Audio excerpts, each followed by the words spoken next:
Bonjour, c'est Sabrina de Chemin vers mon âme. On se retrouve pour les énergies du 6 septembre. Donc, en vibration du jour, on a le 6 qui vient nous parler plutôt d'une énergie yin où on va être tourné vers soi, vers son intériorité pour matérialiser un peu plus d'harmonie, je dirais, et un peu plus de douceur au vu des énergies qui nous entourent actuellement. Donc, ça va être une journée où on va faire des choix pour soi, même si c'est pas évident. En tout cas, on est dans cette optique-là. On est dans une envie d'équilibre, d'apaisement, de mieux gérer ses émotions, ou en tout cas de les apaiser. Donc le 6 est relié à l'élément terre, à l'élément air, à Vénus, à la balance et à la Vierge. Donc le 6 vient aussi nous parler d'amour, mais là je dirais que c'est plus d'amour de soi, de bienveillance. Et puis si on fait l'addition de la journée, ça nous donne la vibration du 3, où on revient encore à la communication, à l'expression, et à cet alignement qu'on recherche depuis quelques temps, et encore plus fortement que d'habitude, je dirais, où on est poussé justement à se centrer et à aborder les choses avec un nouveau regard ou une nouvelle manière. En tout cas, on est encore sur les chakras supérieurs, puisque l'élément air revient 2 fois avec cette numérologie. Donc l'expression est de mise, elle est importante, c'est elle qui va faire bouger les choses dans notre quotidien, peu importe la sphère, et elle vient, je dirais, nous challenger. Le 3, il est relié à Jupiter, à Mercure, aux Gémeaux, et comme je le disais, à l'élément air. Donc on va voir le chakra qui est mis en avant ce jour, et on a le chakra couronne. Donc, encore une fois, écouter ses intuitions, se laisser porter par le flot, ne pas essayer de contrôler, on me dit. Et si je vous lis une des petites affirmations, allez, on en prend une au hasard. Je suis reconnaissant pour tout ce que je vis. Donc, on voit bien qu'en ce moment, c'est pas simple. Mais à travers les défis que vous rencontrez, c'est pour lâcher des schémas, c'est pour sortir de votre zone de confort, c'est pour vous autoriser à être ou à faire selon les personnes. Donc il y a besoin de s'écouter, mais vraiment profondément, d'entendre ce que chuchote votre âme à votre oreille et pas ce qui vient depuis le mental ou ce qui vient depuis les blessures. L'univers essaye de vous mettre en avant, de vous connecter encore un peu plus fortement à votre part divine, je dirais. Ensuite, on a eu tristesse avec le 32, donc ça nous donne 5, on retrouve la vibration d'hier. Je sens parfois qu'il y a des personnes qui sont tristes, qui ont une mélancolie qui peut revenir, qui peut remonter, parce qu'elles sont tournées vers le passé, alors soit par rapport à une personne ou par rapport à une situation, c'est quelque chose qui remonte à vous, et si ça remonte, c'est pas pour rien, on est en train de vous guider pour vous montrer ce qui s'est joué par le passé et qui revient actuellement, pour le libérer complètement. Il y a déjà eu un travail de fait sur ce schéma ou cette blessure, j'entends blessure de trahison ou d'abandon.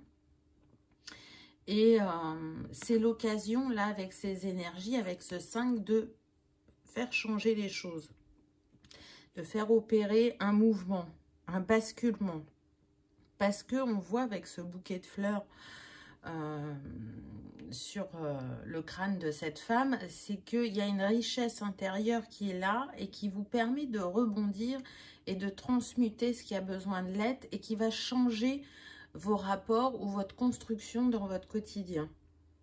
Donc même si cette mélancolie ou cette tristesse, elle peut vous peser quand elle refait surface, elle n'est pas là pour rien. C'est un signe, c'est un événement déclencheur pour que vous puissiez comprendre ce qui se joue à vous.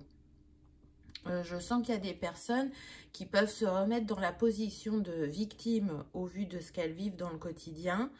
On me dit beaucoup professionnellement, pour d'autres ça sera plus la sphère personnelle, mais je sens que le pourcentage est vraiment moins élevé.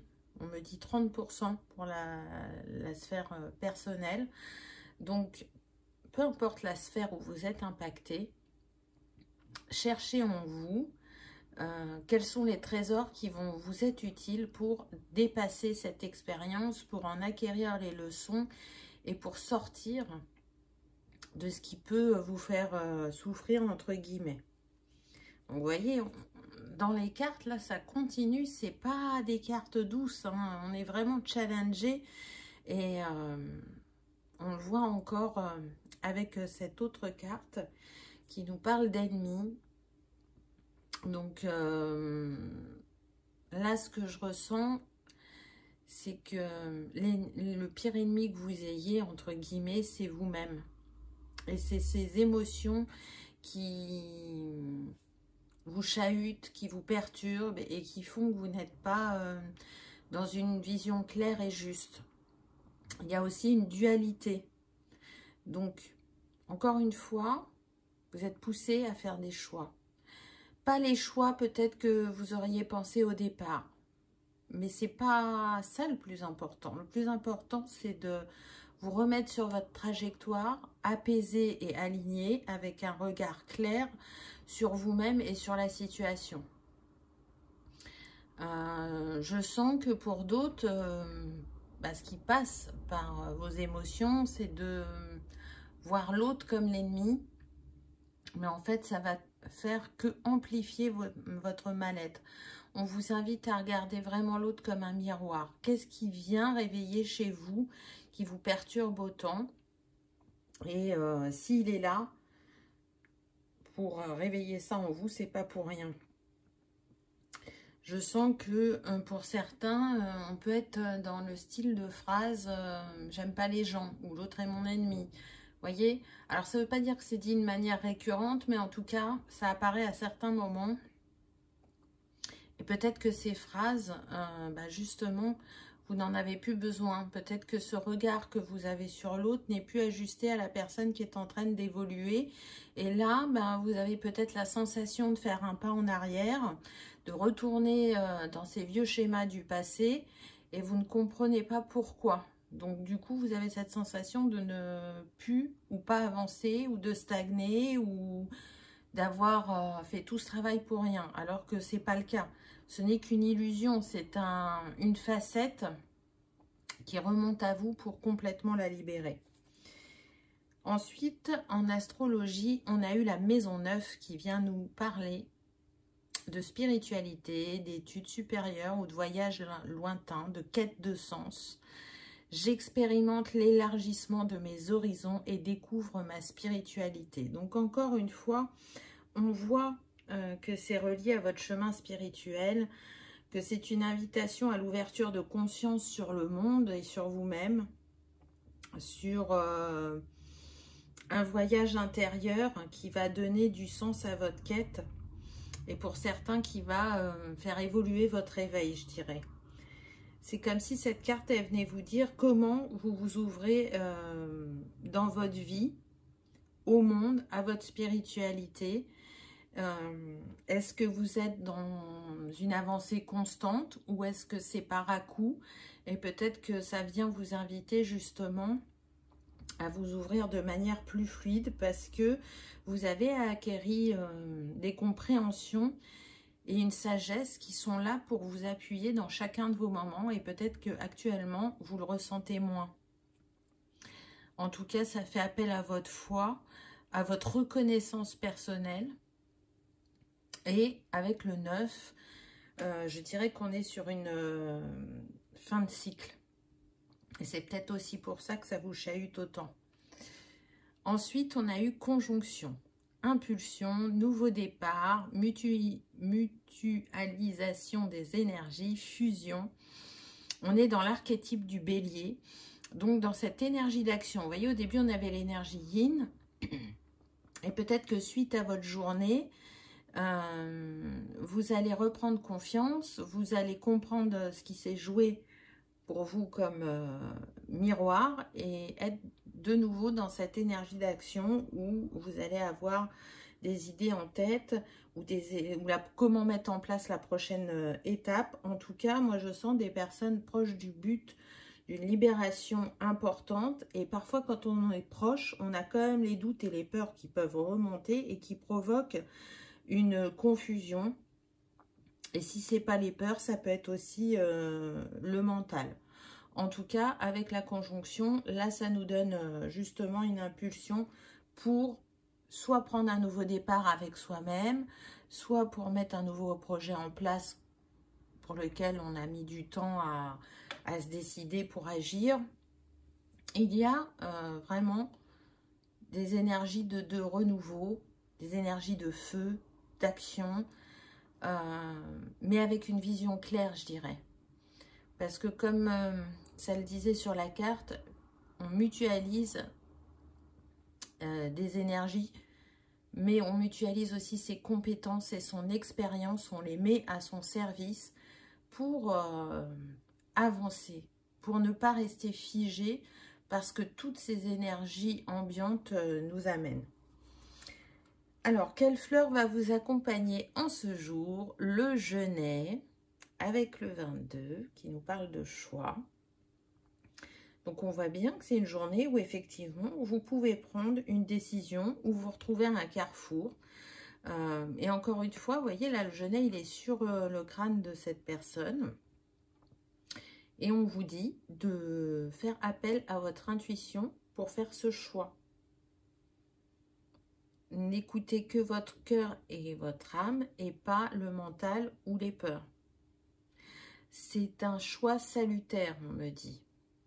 C'est un choix que vous savez qui est à prendre depuis un certain moment.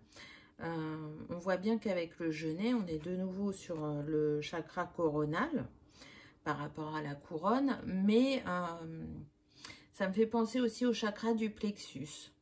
Oser faire, oser dire, oser briller ou raviver sa lumière, la faire rayonner de nouveau en se reconnectant à l'amour, à la joie, à la confiance, à la foi, à son intuition. Le genêt, c'est une énergie yang aussi, et il est relié à l'élément air, hein. Donc de nouveau, on est sur la communication. Mais la communication avec soi-même, comment on reçoit les signes, comment on les traduit, et la communication bien évidemment à l'autre. Le petit mantra qui est relié au genêt, ça va être: lorsque je fais un choix, je dessine une nouvelle voie. Et oui, il y a un nouveau chapitre qui vient à vous, même s'il prend un peu de temps à se manifester. En l'occurrence, vous en êtes proche, donc ne lâchez pas. Vous tenez le bon bout, ne lâchez pas. Et le cristal qui va vous accompagner aujourd'hui, on a l'opale noble blanche qui est reliée donc au chakra couronne. C'est une pierre calmante et apaisante. Elle nous aide à nous reconnecter à la spiritualité en ouvrant notre esprit et en équilibrant nos énergies. C'est une pierre d'espoir qui met en avant l'aspect positif de chaque situation.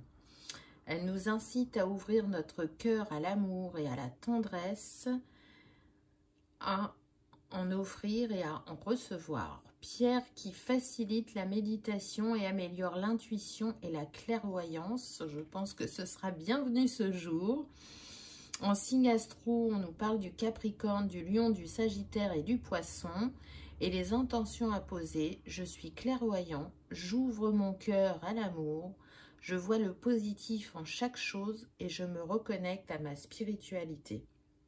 Donc j'ai envie de dire qu'elle est vraiment appropriée pour cette journée. En tout cas, si vous aimez travailler avec les cristaux, c'est le cristal qu'on vous propose.